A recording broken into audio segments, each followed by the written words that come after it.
For the competitive swimmer, all the hard work and sacrifice really begins to pay off every time he or she gets the chance to compete. And the start of every event is really the beginning of two races. Every swimmer is not only competing against all the others, but against the clock. So the challenge before every competitive swimmer is not just to finish the race first, but to continually improve his or her time in each event. And the best way to answer that challenge is to learn and develop good stroke technique, the proper physical mechanics for each of the 4 competitive swimming strokes. To understand why good stroke technique is vital, let's look at exactly what happens when you swim across the pool. First, while the water holds you up, it also holds you back.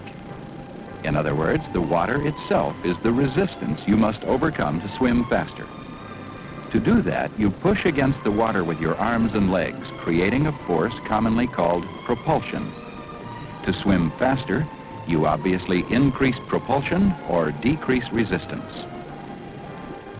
Or you can do both at the same time. That's exactly what good stroke technique makes it possible to do. With this in mind, let's look at the fastest and most familiar of all swimming strokes, the freestyle.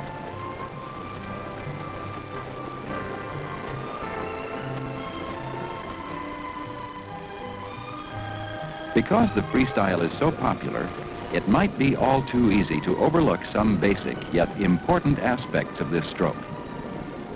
For example, the alternating arm stroke has 2 phases.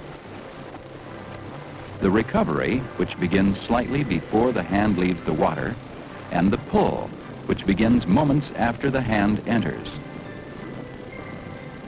The hand enters just inside a line forward from the swimmer's shoulder with the elbow almost straight. It begins to bend after the hand catches the water and begins the pull. As it should be for all strokes, the hand is relaxed and cupped slightly. Fingers are pointed and either together or separated slightly.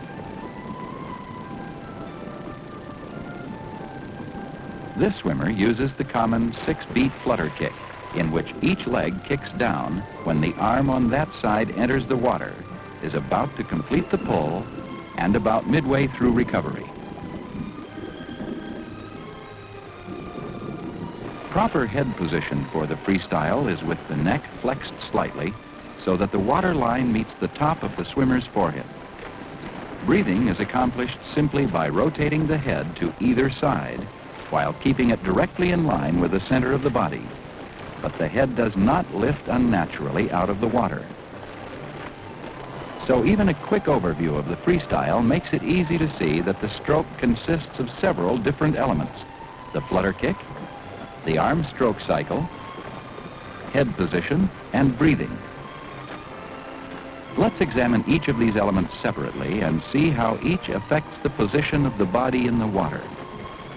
First, to keep resistance low, the body must be streamlined, as flat in the water as possible. In fact, the primary purpose of the flutter kick is to keep the legs high and body streamlined, rather than propel you forward. And because the kick stabilizes and streamlines the body, it's vital to develop a kick that's well coordinated with the arm strokes. A well-timed kick reduces the lateral or side-to-side movement that the arm stroke and recovery tends to cause.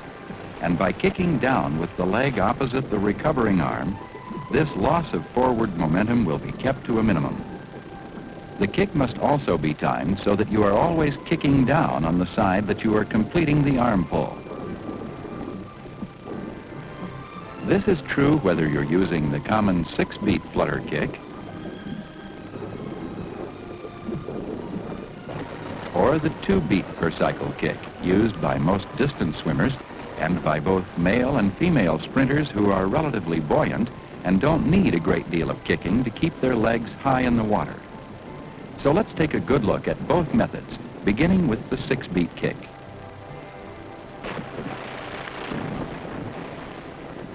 Properly done, this kick begins with your legs about 10 to 14 inches apart. As the upper leg thrusts downward vigorously to begin the kick, A slight bend in the knee keeps the foot near the surface. Meanwhile, the opposite leg is starting to recover and moving upward with no bend in the knee. Always kick upward with your legs straight. Otherwise, you'll create a force that actually holds you back in the water. In fact, the rising leg should remain straight until after the knees pass one another. And it's at this time that the leg kicking down begins to straighten.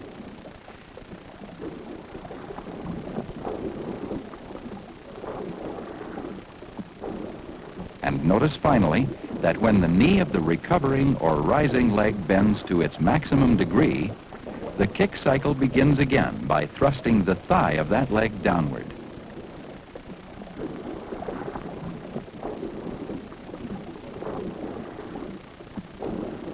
Although the 6-beat kick is often used, the 2-beat kick is being used with increasing frequency, mainly by swimmers who find this kicking pattern more natural to them.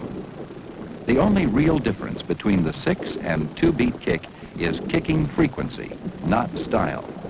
In fact, the leg and foot position for each are identical. Once again, the downward thrust of the leg occurs at the same time that the arm on that side is completing its pull. So both kicks can not only streamline the body in the water, but reduce the lateral movement caused by the arm swing. The reason the kick is not a significant force of forward propulsion, however, is the speed with which the freestyler pushes himself through the water by the arm stroke.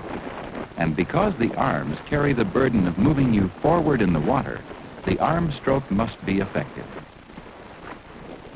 Remember that the arms have the tendency to move the body laterally in the water. The wider the arms swing during recovery, the worse the lateral or side-to-side movement. Bend the elbows during recovery to minimize this wasted motion. Arm recoveries vary slightly, depending on individual shoulder flexibility. But in all cases, recovery should begin with the elbow leaving the water first and starting to swing upward with the hand trailing it. Also, the palm is facing almost backward and the wrist is relaxed as the recovery begins. Throughout the recovery, the elbow remains high, and as the hand swings forward past the shoulder, the forearm is relaxed. Now the hand starts to lead the elbow with the palm facing the water. Always avoid the tendency to rush the recovery, which would throw off the rhythm of the entire stroke. It's impossible to recover quickly with one arm and pull steadily with the other. And avoid any tendency to overreach or place the hand in the water too far in front of your body. A normal reach keeps the shoulders in line and creates no unnecessary side-to-side movement. In fact, if the entire action is relaxed and performed without straining, you'll not only develop a more efficient stroke, but you won't waste any energy.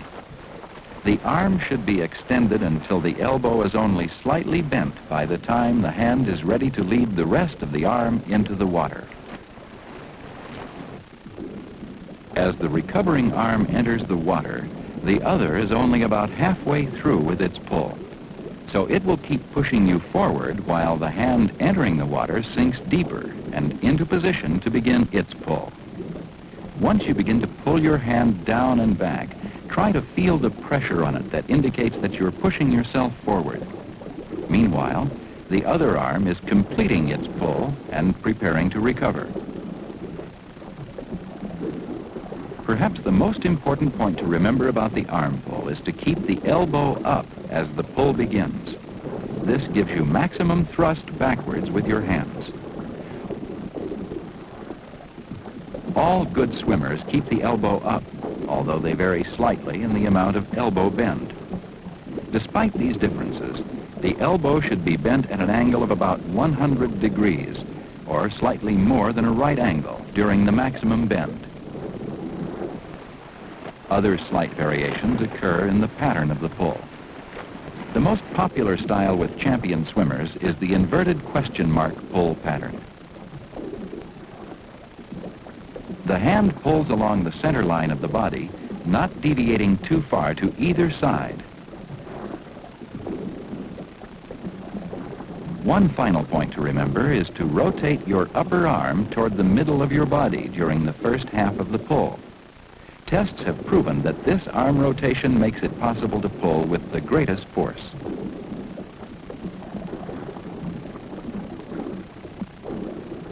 In watching various examples of the freestyle, you've undoubtedly noticed the natural side-to-side roll that occurs during the stroke. And it's easy to see how the roll helps with recovering the arms, coordinating the kick with the arm stroke, and with breathing. But while the roll is natural, some swimmers don't roll enough, while others roll too much. And there's no hard and fast rule to govern exactly how much an individual should roll. So, depending upon individual shoulder flexibility, work with your coach to determine the amount of roll right for you.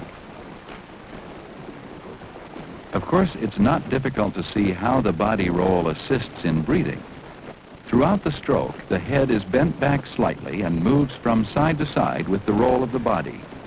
To breathe, simply turn your head by rotating your neck, but not by lifting it or by flexing it to the side. The correct breathing pattern begins as you finish inhaling and place your mouth underwater, where you should start exhaling slightly with a steady stream of air leaving your mouth and nose. Exhaling should continue steadily until you're ready to break water, when you must forcefully exhale to push the water out of the way and then inhale. Turn your head enough to find the small trough of water created by the top of your head. The frequency of breathing depends on individuals and on the length of the race. Always take at least 2 arm strokes before taking a breath. So proper head position, along with a good arm stroke and flutter kick, will add up to a proficient freestyle. And with so many important points to remember about each of these different elements, it's a good idea to work on them separately before putting the stroke together.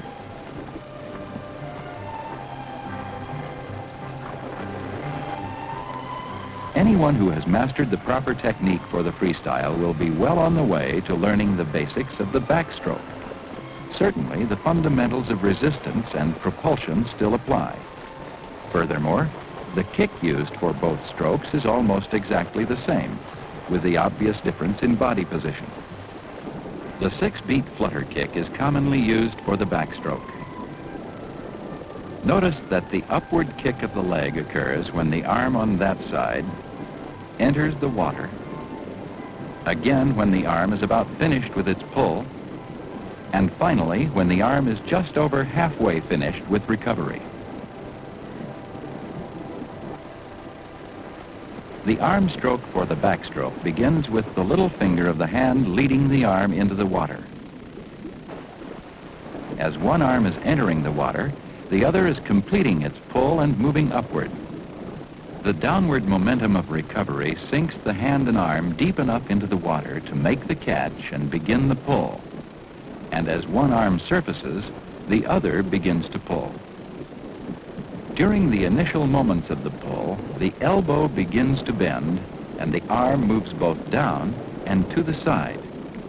The elbow continues to bend until it passes the shoulder, where it reaches a maximum bend of about 90 degrees. As you can see, the elbow is extended during the completion of the pull.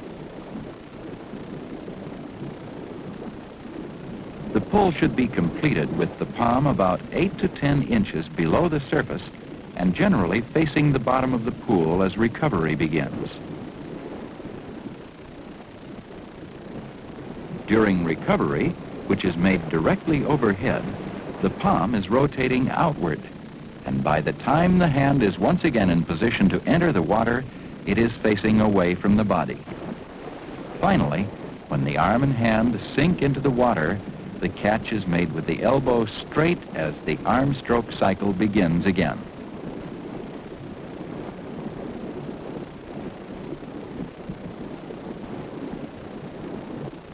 In watching the backstroke performed properly, it's easy to see that the stroke requires a fairly large amount of body roll. In fact, the shoulder on the side of the recovering arm must break water, while the opposite one sinks about 8 to 10 inches into the water. As in the freestyle, the body roll is important to the proficiency of the entire stroke.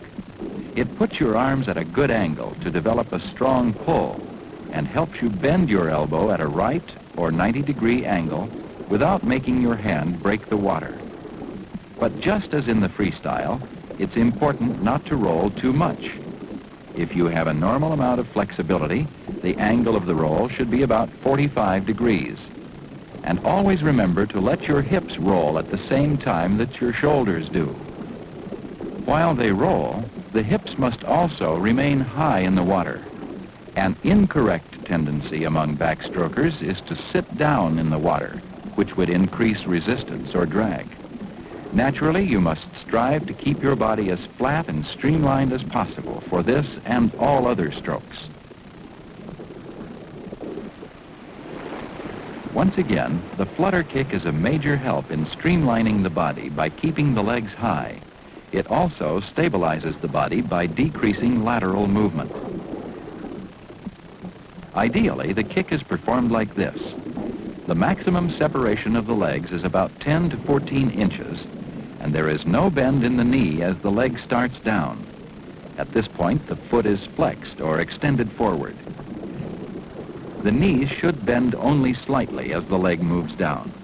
The toes should be pointed after the knee has been bent to its maximum angle. You can also see that the thigh is already moving up when the foot is still moving down. This is possible, of course, because the knee is bending. As the leg is rising, the knees should pass each other before you begin to extend your lower leg. And it's important that the rising knee does not break the surface of the water on this upbeat. Instead, the knee should reach a maximum height of an inch or two below the surface. The foot, with the ankle flexed, may just break the surface. Keep all of these points in mind when you practice, and you'll soon develop an effective backstroke flutter kick. Developing an equally effective arm stroke undoubtedly should begin by clearing up some of the confusion some people have about it. The confusion exists over whether the arm pull should be made with the elbow straight or bent. But the fact is, the pull is properly made with the arm in both positions. The arms enter the water in a line directly over the shoulder. The hand is turned out so the small finger enters first and thumb last, so that no air bubbles will be created that would slow you down. It's important to note that the arm is straight when the hand enters. It remains straight as the swing or momentum developed during recovery sinks it from 8 to 12 inches below the surface. At this point, the pull begins with the muscles of the arm, shoulder, and back taking up where the downward momentum left off. And shortly after the pull begins, your elbow should start to bend. As this is happening, the roll of your body sinks your arms and hands lower in the water. To achieve the best possible pull, your upper arm must begin to rotate over the top. This keeps the palm facing backward and prevents the elbow from dropping. When the elbow is slightly past the shoulder and bent to a right angle, the hand will be about 2 or 3 inches from the surface, but it should not break surface. The drag of air bubbles would substantially decrease the pull's effectiveness. The final half of the pull is made by extending the elbow and continuing to rotate the arms. The hand continues to push back and down, and the palm pushes toward the bottom of the pool in the final moments before beginning recovery. The pattern of the arm pull varies slightly, but in all cases should resemble a flattened S. Even in slow motion, you can see that the arm push backward is a very fast movement. Because of this acceleration and the similarity it has to cracking a whip, Some refer to this as a buggy whip pull, and the pull ends about 8 to 10 inches below the surface. During recovery from the pull, it's important to keep the arms directly above the body in line with the shoulder. A deviation of this will cause wasted lateral motion. In fact, the arm should go directly over your head in such a way that you're forced to close your mouth to avoid the water falling from it. It might seem that this falling water would be the only problem in breathing, and that because the head is always out of the water, the backstroke is an easy one to breathe to. In truth, however, swimmers often experience difficulty in breathing correctly to the backstroke. Because they can breathe at any time, individuals often breathe too shallowly or too rapidly. So when you practice, limit your breathing to inhaling and exhaling once per arm cycle. Breathe in on one arm stroke and exhale on the other. Once you've added the proper method of breathing to all the other elements of this stroke, you'll be well on the way to faster times in all the backstroke events. Learning proper stroke is the first big step you must take to achieving championship form. But it's just not enough to watch the strokes as they are properly performed. You'll have to get out to the pool and take the time to practice them on your own.